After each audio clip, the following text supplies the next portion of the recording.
Prajapati, God in the aspect of creator, brought mankind into manifestation and in so doing gave man the potential for self-offering into a higher than human awareness through yajna. Although with this gift, he enjoyed mankind. Whatever you desire, seek it by offering energy back to the source of all energy. Let this sacrifice, yajna, be your milk cow for fulfillment. Prajapati continued, with this offering, commune with the devas, shining angels, that they may commune with also with you. Through such mutual communion, you will arrive at the highest goal. Prajapati concluded, by communion with the devas, you will receive from them the earthly fulfillments you desire. He who enjoys the gifts of the gods without returning due offering of energy to them is verily a thief. And Swamiji explains further, what does it mean for a yogi?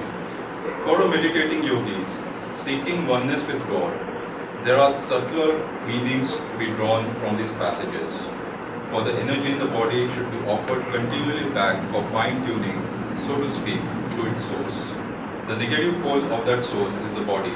In the body is the medulla oblongata. The positive pole is the seat of superconsciousness in the frontal lobe of the brain, centered between the two eyebrows.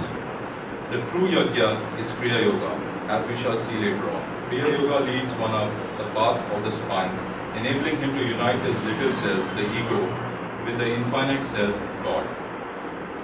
Raising the Kundalini power is the ultimate fire ride, leading to a complete withdrawal of energy from the body and an offering of the energy into the infinite.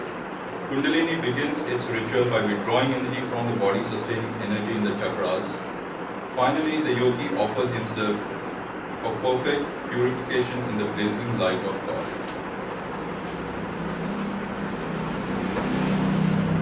We all started this satsang with a nice chant. Jai Guru Omkara, Sadguru Omkara, Brahma, Vishnu, Sadashiva, Har Har Har Har Mahadeva. Now you see the emphasis Har Har Har Har Mahadeva is on these three aspects. Brahma is the creative aspect of God, Vishnu is the preserver, and Shiva is the destroyer. Now we see that everywhere you go, in every village you go, there is always a Shiva temple. We always pray because we know Shiva is the destroyer. We pray to that aspect because we fear that aspect of Shiva. And I remember when growing up, we used to start our week by going to Shiva temple. And you see, whenever you go to a Shiva temple, there is a Shivling, and the priest will make sure that there is a dhara on the Shivling, and that water should not run out. Because if it does, then there will be prakop, and Shiva will, do something bad to us. So we always have fear, and we always pray to our fear. Now we start our week that way on a Monday, then Tuesday we go to Ganesha.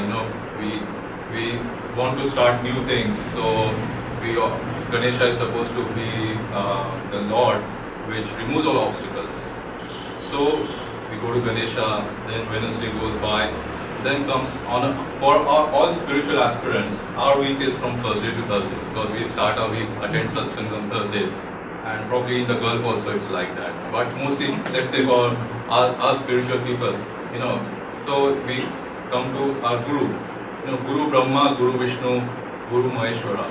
We come to the Guru to seek his blessings and to seek his refuge, because Guru supersedes all. And then comes Saturday, we'll go to Hanuman temple because we want to be a right devotee. Hanuman was the devotee of Rama, and we want to be a devotee like that. Saturday evening, we remember Christ's words, holy wine, forget the holy part, but we make merry, and Sunday is the day of Sabbath. And so, as devotees, this creative aspect, what it says in this book, in this verse, is the creative aspects is the Brahma. He created this world in a certain way. And he says that you offer all the desires back to the source, and then you will find fulfillment. And that is the milk cow. Now if you see, that assume that you all one wants to get a cow and enjoy the benefits, get milk from it. Now we all make plans that we have made that in the ashram as well. We got cows and we said we'll get X liters of milk every day. We'll use that milk in the ashram, we'll sell that milk, and from that we'll get more cows. And we kind of built our dream castles. But the same way with our desires, we bring that cow, and based on our desires, we start by planning that if my desire is fulfilled, then I will give something back. We go to a temple and say, Lord, if I win this lottery, 10% I will use for something. So it's only after the fulfillment of the desire that we think of giving something back to the creator or the source which is going to fulfill that desire. Do we often just go out and say, oh, I'll build this temple and see, because this I feel very close to this particular deity, and let me build that temple or do whatever, and then whatever he wants, he'll fulfill my desires. We don't do that. We always put the emphasis on fulfilling that desire, and that brings us in trouble. Now, Aditya ji shared when we started our energization exercises that how energy, transformed into thought, and then finally it came into matter. And if you see the anatomy of our human chakras as well,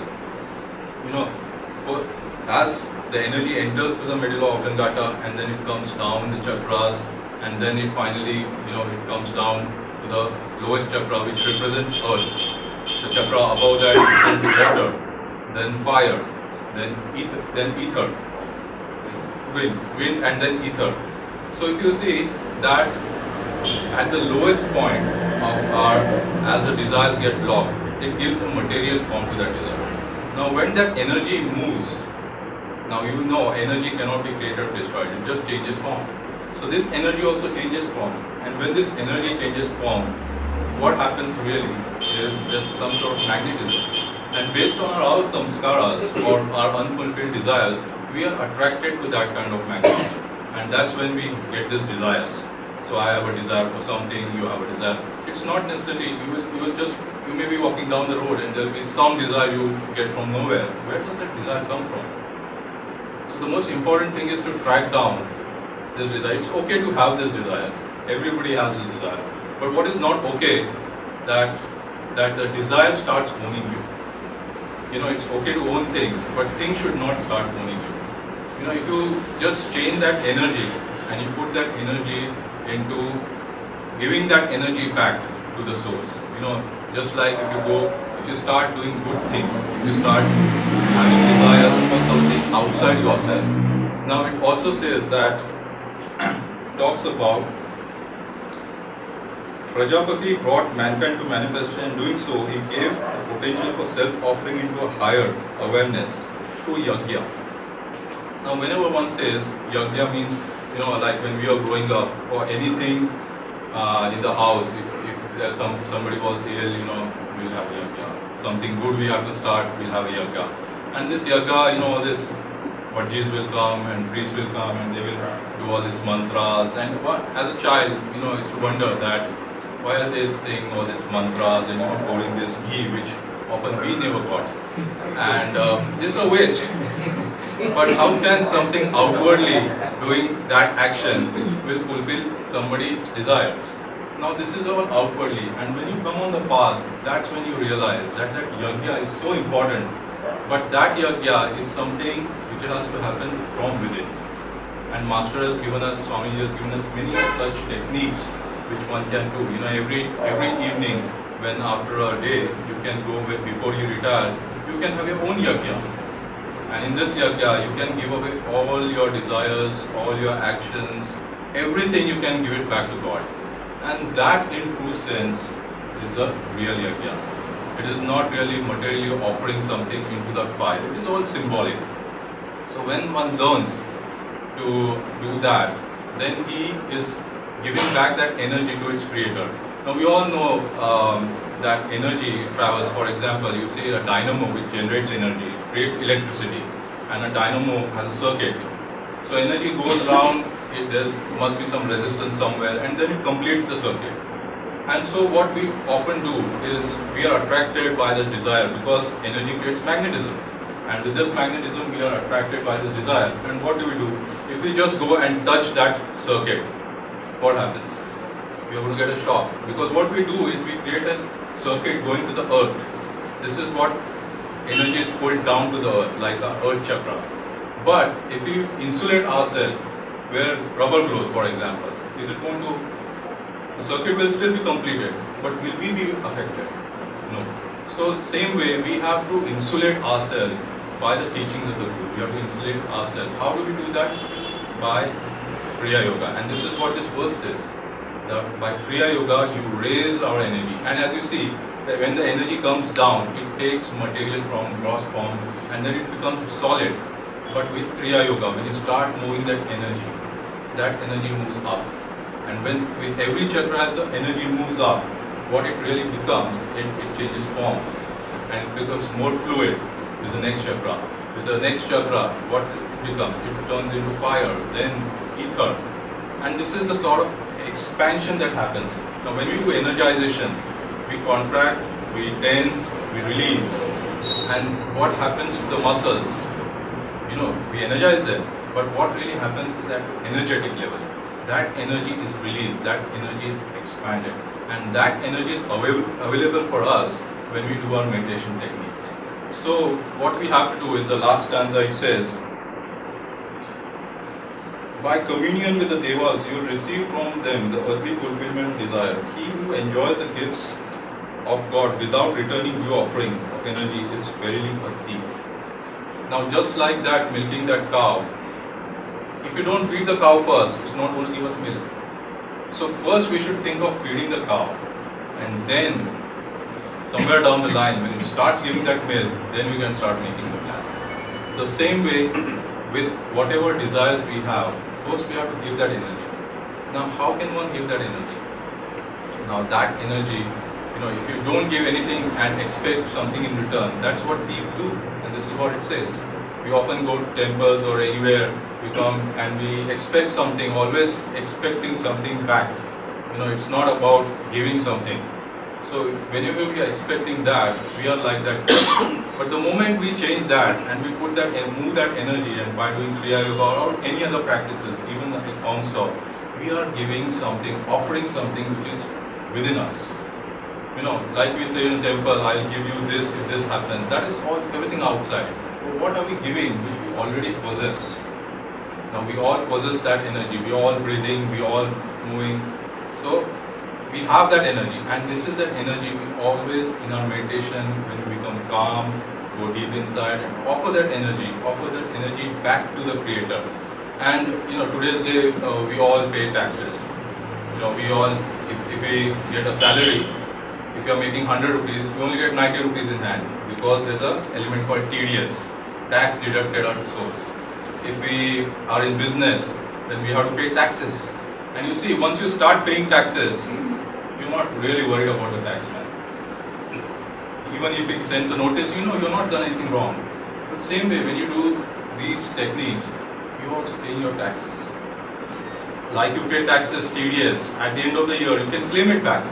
You can rightfully claim it back. Same way when you do energization or any of these techniques, you go inside, you're offering, you're paying your taxes first, and you're depositing that TDS with God. It's just that it's not 10%, it's probably 99% you're depositing in God. And you can rightfully claim it if you do it the right way. But just that you don't claim it. When God knows He's a Father, when He knows it's the right time, He will give it back to the you. And that in true sense, when it comes back to you, it will be His will, not your will. And so, further Krishna says that the right way of doing this is through Kriya Yoga. That every day you move that energy, churn that energy up and down. Now we cannot tell you more about Kriya Yoga here, but in every way, not just when you do your techniques twice a day, it's not like that. You can offer something everybody has to offer. Now Guru Brahma, Vishnu, Maheshwara, he is all the aspects, he holds all the aspects. So working for your Guru, giving something back to your Guru is the most important thing. First and foremost, whatever the Guru has told, do the techniques the way, but with devotion. Do these techniques with devotion, give it back to invite the Guru, give everything back to the Guru.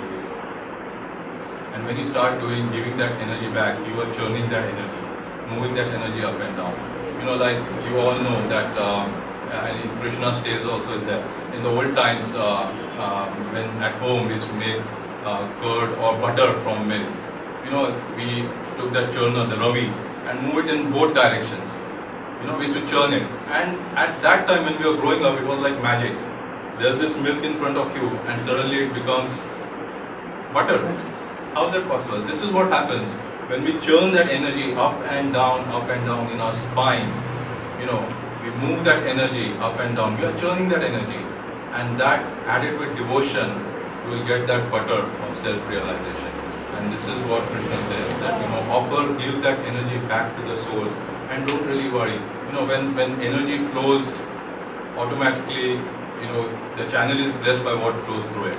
Now, I've been lately spending some time on the land, so I'd like to give this example which I see is about the taps. You see the taps, tap, if it is all the time flowing, it doesn't really have to worry about what's flowing through it. But if it is not really used, if we block that energy, its washer will go wrong and it will start leaking and it won't be operational. So if we block that energy which is coming to us, this is what happens to us. That's where our problems start. But if we just channelize that energy and everything that comes to us, give it back to the Guru. And this is what we can do. Practice our teachings, also help the Guru's work in some way or the other, because it's very important. This Guru's work is God's work. So in whatever way we can, if we can attend the satsangs, fine. If we can do seva, fine. For those who don't have time and are super busy, by way of some form of tithing, so give some part of your income, that is also a great thing. So this is all giving that energy in some form or the other back to the Creator. And when you start doing that, you will see that it gives a sense of freedom. The techniques themselves, when you do Hom Saw, you are saying that I myself offer to the infinite. I am offering that little self to the infinite. But in the outward way also, we are offering that little self. Doesn't matter, small things we are giving to the Guru's work. We are offering, and in that offering itself, you will find that sense of expansion within, and slowly it will help us merge with the infinite. This is the Krishna's message for you. Okay.